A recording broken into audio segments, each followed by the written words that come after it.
En esta segunda parte, el ingeniero Enrique Spoy habla específicamente del tema elite de la agroindustria del azúcar, como él la llama, a la cogeneración de electricidad. Adelante, Manuel. Vamos al proyecto élite de la industria azucarera. El proyecto élite de la industria es la cogeneración sin duda alguna. Ahora bien, ¿qué ha pasado con esto? Hay que entender que la cogeneración se da históricamente en todos y cada uno de los ingenios del país.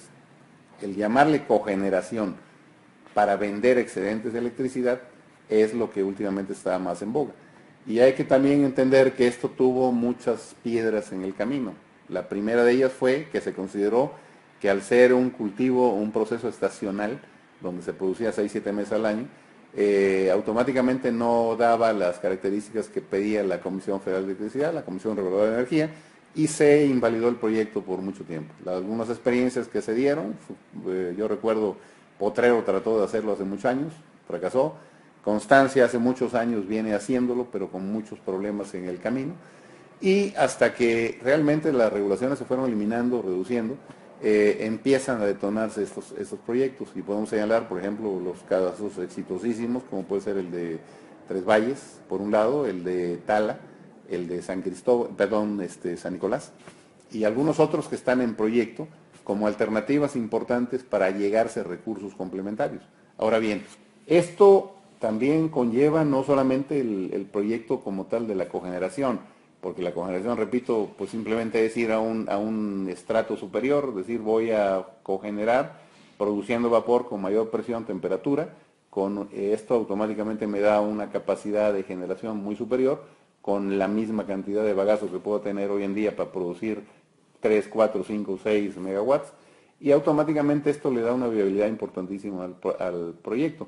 Obviamente que también en esto ha habido sus problemas, ya sea que se destine la generación de electricidad y la venta directamente entre particulares, o bien que se tenga que poner en el banco de energía sujeto a las tarifas que la propia CFE establece. Entonces, en esto hay cierta nebulosa todavía, pero yo creo que se van eliminando y se van de alguna manera incentivando la instalación de plantas de cogeneración en el ingenio, que también a nuestro juicio debieran ser plantas independientes del ingenio, interactuando. ¿De qué manera?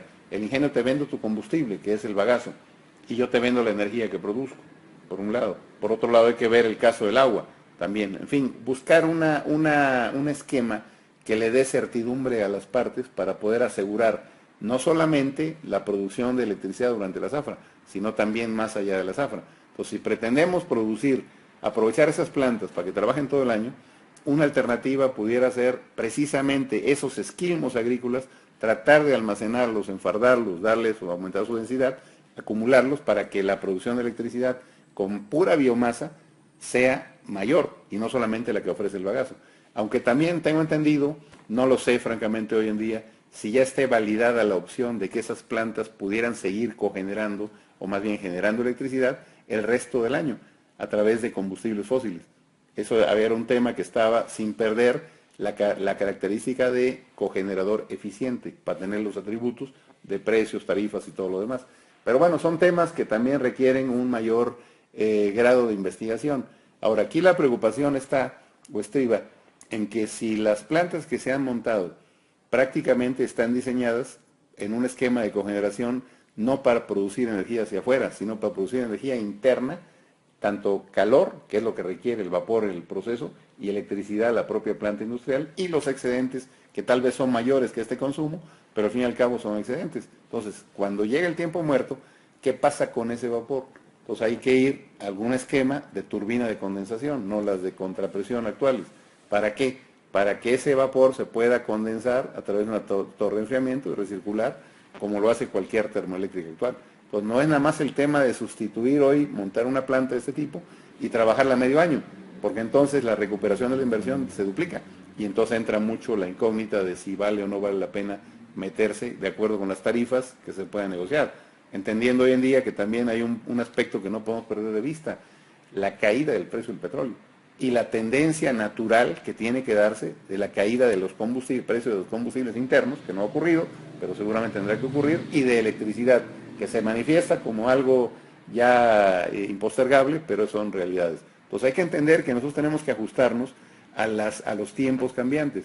Y la cogeneración, siendo un aspecto importantísimo, también tiene que apegarse a que los ingenios tengamos la posibilidad de establecer, ¿cuál es la clave? Procesos flexibles, procesos que le den el mayor ingreso económico y que perdamos de vista ya lo que tradicionalmente ha sido, de que nos consideramos como los más exitosos cuando terminamos con rendimientos de 12, 13%, pero los ingenios se los adjudica el gobierno porque tronaron. Entonces, prácticamente hay que entender que la caña lo que da es dinero, y ese dinero, como lo aprovechemos, como lo distribuyamos, de esa manera vamos a tener los mayores ingresos en beneficio no solamente de una parte, sino de todas las partes involucradas, cañeros, obreros, industriales, etcétera, ¿no?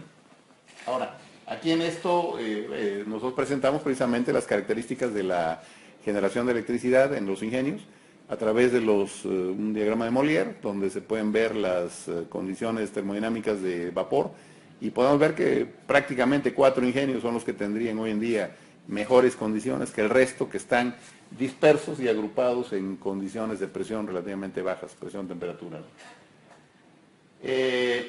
Aquí lo que nosotros decíamos también, un balance, un modelito muy sencillo en el cual por cada millón de toneladas de caña, cuánto se puede producir. Prácticamente entender que tenemos que destinar una parte al mercado norteamericano de azúcar, otra parte por la restricción que han impuesto los norteamericanos a nuestro país, a mercado mundial, y el resto, la mayor parte, un 70% tal vez, a mercado doméstico. Pero independientemente jugar o interactuar con la producción de electricidad, con la venta de melaza o mieles finales para diferentes fines, y la opción, siempre una alternativa de utilizar esas mieles ricas para producir fundamentalmente etanol, que sería, a mi juicio, la mejor alternativa, a la mano, sin necesidad de inversiones, y automáticamente sería algo que al negociar aseguraría un precio muy estable en el mercado doméstico, un precio justo para que se pueda distribuir con el 57 y 43% de distribución como está en cuanto al precio de la caña, fundamental. Esto creo que es interesante porque precisamente lo que planteamos aquí son varios escenarios con miras a poder aprovechar al máximo la caña. Y así podemos decir, por un lado era considerando una superficie de aproximadamente 800.000 hectáreas, incrementarla a 900.000 y a 1.000.000 de hectáreas sembradas con caña, en las cuales los rendimientos que están en la primera etapa serían rendimientos por hectárea entre 70, 75, 80 toneladas. Esto iría de la mano de concretar los objetivos que se ha planteado hace ya mucho tiempo a través del Programa Nacional para la Industria Azucarera, el PRONAC famoso, que ha quedado en papel, lamentablemente. Entonces, las alternativas, las opciones fueron muy buenas, pero muy desarticuladas. Entonces, hoy en día tendríamos que plantear estos objetivos. Yo parto de una hipótesis. Si nosotros obtuvimos una producción X ya, la podemos repetir, la podemos replicar y aún aumentar. Entonces, ¿qué hay que hacer? Tomar esas experiencias, acumularlas y poner los pies en la tierra. Y no tratar de lanzar campanas al vuelo y campañas muy prometedoras, ambiciosas, de que vamos a entregar tantos millones de litros de alcohol y demás, si no tenemos resuelto el problema fundamental que se llama caña de azúcar. Eso es lo fundamental, el aspecto agrícola. Entonces, bajo este esquema, hay ciertas opciones, ciertas alternativas en las cuales una de ellas es decir, ¿qué pasaría si todos los ingenios del país hipotéticamente dejaran de procesar las mieles, las templas de segunda?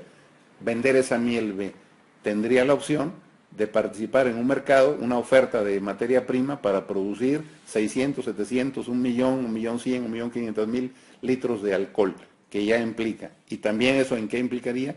En la reducción precisamente de un volumen importantísimo de azúcar que se deja de producir sin afectar la caña. Hace tiempo algún directivo de la Cámara Azucarera nos decía, cuando hubo una crisis tremenda de precios, es que sobran 13 millones de toneladas de caña. Digo, no, lo que sobra es azúcar. Es lo mismo, no es lo mismo. Porque tú quitas 13 millones, al año siguiente estás importando azúcar. El gran problema es ese. Entonces hay que ver qué hacer. El gran problema es, y la gran solución está en la caña, no en el azúcar. Y ahí es donde tenemos que jugar, ser muy creativos, muy inteligentes, para ver qué destino le tenemos que dar precisamente a esa caña para poder sacar esas alternativas. Y hay una alternativa también en la cual hicimos una idea de decir, si el 25% del jugo se destinara para etanol, ¿qué capacidad de producción tendríamos? Es ilimitado. Entonces son aspectos importantes que lamentablemente no se han tomado en cuenta porque queremos ser una industria muy independiente, los azucareros, también gran culpa de nosotros, industriales. Pero por otro lado tenemos que pedirle al gobierno que nos ayude cuando hay un problema. Entonces es un sector que es un sector que está de alguna manera apergollado por el sector público, por el gobierno, y por otro lado tenemos una gran flexibilidad en cuanto al mercado. Y el mercado es lo que nos ha llevado a la ruina, o a gran problema de precios, como tal. Y esto, para finalizar, lo que es fundamental. Es decir, bueno, ¿cuál es, como decíamos, cuál es el origen de la problemática azucarera? Los altos costos de producción en campo y en fábrica. Aquí tenemos que compartirlos. No puedo decir nada más que el cañero es muy caro, el costo. El gran problema es que nos hemos ido también con la costumbre, sin meditar que en un momento determinado el mercado o los mercados, al ser un commodity, el azúcar en sus diferentes calidades, este mercado puede fluctuar para arriba y para abajo, como ha venido ocurriendo. Y así, simplemente revisando una estadística azucarera, vemos que hace 3 o 4 años los precios fueron a las nubes. Y se nos olvidó que en algún momento podían bajar. Y cuando bajaron nos golpeamos la cabeza y decimos, oye, pero es que yo estoy ganando tanto, ¿por qué voy a ganar menos? Incluso les pongo un ejemplo que hemos vivido nosotros muy cercanos, yo creo que todos, cuando previo al arranque de una zafra, después de esta caída súbita que se tuvo en el precio, al fijar las tarifas, los tabuladores, corte, alce, flete y demás, los cañeros decían en algún momento, es que hay que ajustar las tarifas al alza, pero ¿por qué al alza, compadre, si tu materia prima está a la baja? Entonces hay que ver cómo reducir el costo. Yo creo que el sector agroproductivo de la caña va a despuntar mayormente cuando dejemos de hablar de precios y hablemos de costos. Y aquí fundamentalmente es un tema importantísimo que lamentablemente se ha soslayado, no se ha querido atacar frontalmente y siempre nos enfrentamos a la problemática de no, es que la dispersión del cultivo, es que el minifundio, todo es factible, obviamente. Aún con el minifundio sería importantísimo tratar de encontrar alternativas tales que compacten las zonas a través del establecimiento de programas de apoyo financiero y tecnológico para que los abastecedores agrupados tengan más ingresos gastando menos. Esa es la realidad. Hoy en día todo el mundo quiere tener su camión, todo el mundo quiere tener su alzadora y eso es impropio, incosteable, no es posible como tal. También un aspecto muy importante en cuando hablamos de flexibilizar los procesos, aquí lo importante es que tenemos que trabajar con una matriz económica y productiva en la cual el ingenio produzca lo que el mercado demande y lo que mayor ingreso le represente. Las exportaciones, vamos a llamarlas, si le quieren aceptar ese término, un mal necesario, pero un mal necesario que ayuda a estabilizar el precio doméstico es la mayor fortaleza. Ahora, las exportaciones, ¿hacia dónde? Si mando al Telecán tengo menos repercusión económica que si mando al mercado mundial. Entonces nosotros tendríamos que pensar, México no tiene posibilidad ninguna de competir en el mercado mundial. Lo único que hacemos es distorsionar el precio para que se caiga. Nuestra fortaleza en cuanto a exportaciones en el mercado norteamericano, en cuanto nos den chance. Lamentablemente, se perdió el tratado. Pues no queda más remedio que jugar el mismo ritmo. Ahora, si tengo un excedente de azúcar, lo que tengo que hacer es evitarlo. ¿Y cómo lo evito? Pues precisamente buscando alternativas para la caña. Y un esquema, una matriz económica de este tipo sería jugar con las opciones de poder producir X o Y producto, azúcar en sus diferentes calidades, alcohol en sus diferentes calidades, etcétera, mieles, buscarle alternativas. Y también en esto correlacionar mucho lo que es la producción con el ingreso potencial que puede obtener. Aquí también hay que entender que lamentablemente hace algunos años ya el país tenía la posibilidad de exportar y reimportar a través de la propia industria azucarera. Eso nos lo limitaron, nos cerraron la cortina, cosa totalmente injusta y hasta ilegal, diría yo, porque uno puede jugar con mandando excedentes y trayéndolos de nuevo, ¿para qué? Para refundirlos y producir blancos o lo que sea. Entonces, ese es un tema también que está pendiente y que pues habría que retomarlo en su momento.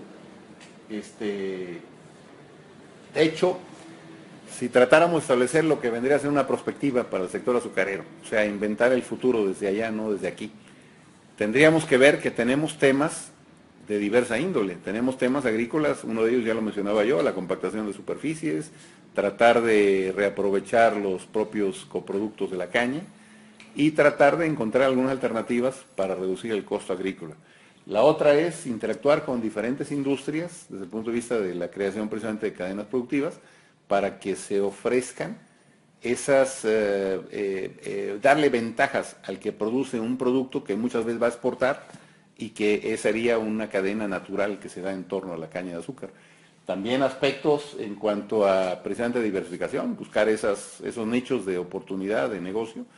Y algo muy importante desde el punto de vista administrativo, que se ha venido experimentando, se han venido haciendo cambios, adaptaciones. Por ejemplo, los ingenios, yo diría que la inmensa mayoría hoy en día estamos ya insertos en los sistemas de gestión de calidad, tanto cuando menos el ISO 9000, 14.000, 22.000, hoy en día el 50.000, que ya es el aspecto energético importantísimo, ya no se puede demorar mucho en incursionar en ellos, pero lo más importante a mi juicio, y tal vez como una conclusión de esto, sería que el país necesita urgentemente acabar con la paradoja de que contamos con una ley, una legislación propia para la caña de azúcar y desafortunadamente no tenemos una política azucarera.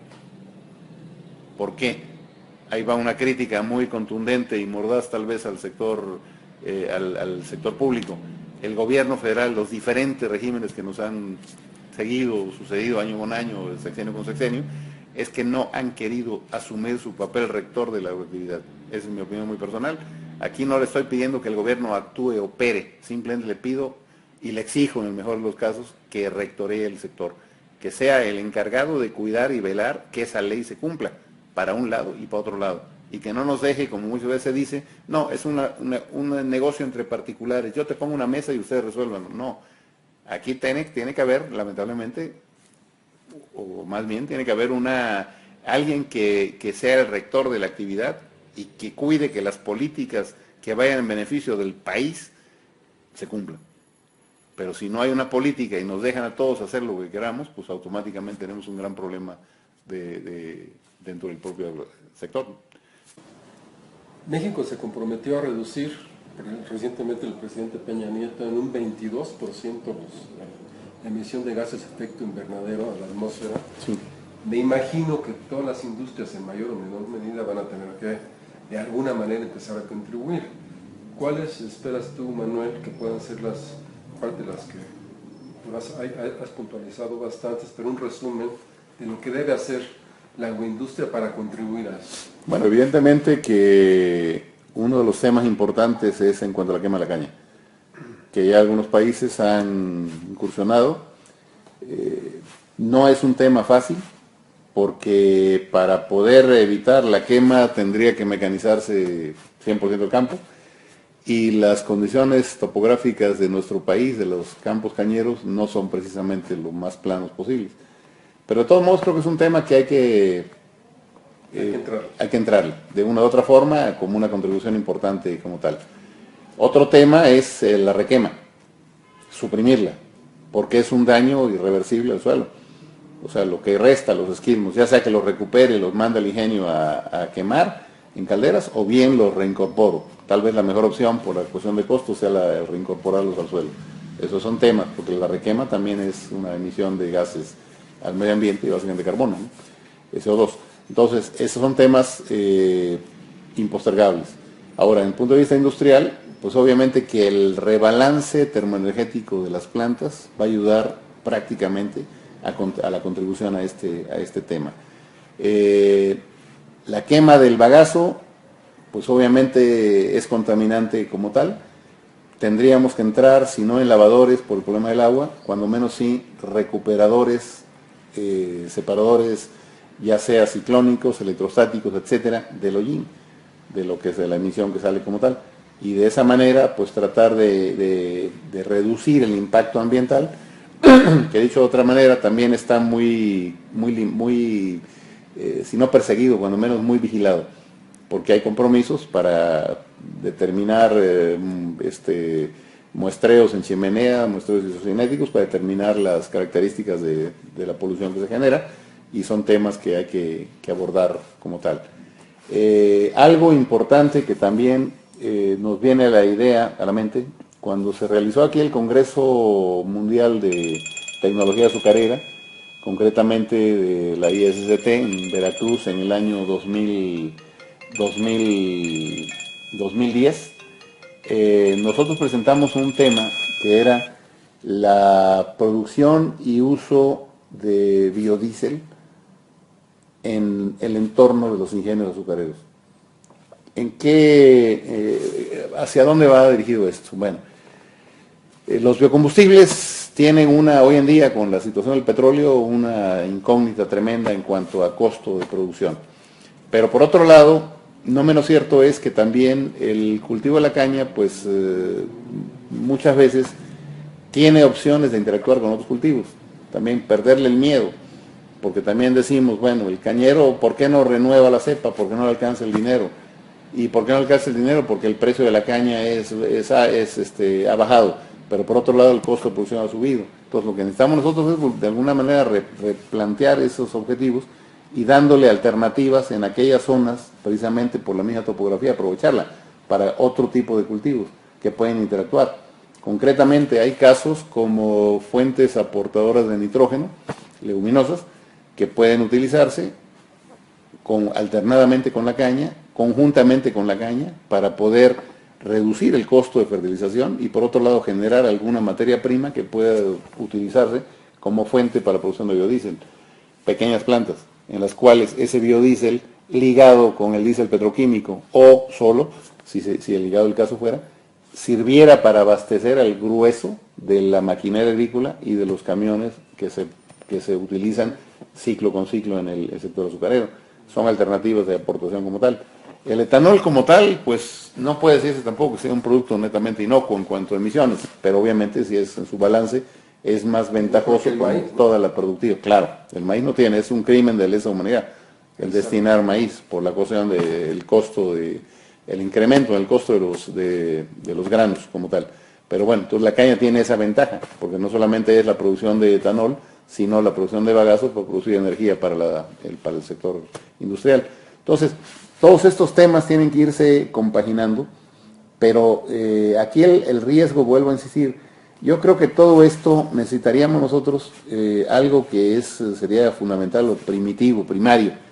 Necesitamos conocer la industria. Necesitamos un verdadero diagnóstico integral del agrosector de la caña de azúcar que no conocemos. Fíjate qué curioso, fíjense qué paradójico. Sí, todos hablamos de azúcar, todos hablamos de bagazo, todos hablamos de cogeneración, pero no sabemos realmente cuál es el estatus de nuestra agroindustria. Esa es mi apreciación muy personal. Y yo creo que lo importante aquí es primeramente tener un diagnóstico integral para de ahí encontrar soluciones. Y tratar de entender que sí, somos diferentes grupos, somos diferentes ingenios, cada quien tiene sus políticas, pero todos nos plegamos a una legislación. Aquí no hay lo que yo quiera hacer o no quiera hacer. Y automáticamente necesitamos ver cómo estamos, qué es lo que tendríamos que hacer, y no llamarle, como nos han golpeado muchas veces, somos un sector tan paradójico, donde se nos acusa de colusión para subir los precios y los bajamos. Fíjate que y nos van a multar seguramente próximamente en eso. Entonces, ante ese escenario, pues bueno, insistir, necesitamos entender cómo estamos, qué tenemos, qué no tenemos, qué tendríamos que hacer, porque esa es parte de la problemática mayor del agrosector, ¿no? En todos los ramos. Muy bien, Manuel, muchas gracias por la plática, interesantísima.